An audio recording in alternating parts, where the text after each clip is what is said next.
Արևմտյան Ադրբեջան հասկացողությունը, որ երկար ժամանակ քննարկվել է ձեր մոտ ադրբեջանցիների այդտեղ վերադարձի հարցը, վերջերս նաև այդ հարցը բացահայտվեց, որ ներսում քննարկվել է այդ հարցը, ադրբեջանցիների այդտեղ բնակեցման հարցը,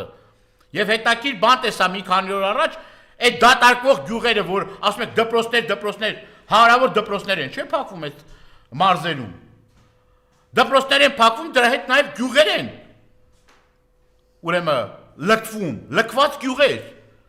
Միայն Սյունիքում վերջերս տեսա, որ ուրեմն ժողովրդագրական պատկերը խայտարակ մի իրավունք 40 քանի դպրոց են փակել։ 40 քանի դպրոց փակել են, 10,000 ավել մարդ նվազել է Սյունիքում ապրող։ Այն պարագայում որ Արցախից 5,000 մարդ է։ Մենակ Արցախից է եկել ու Մենակ Արցախից է եկել։ Բայց դրա հետ միասին 10,000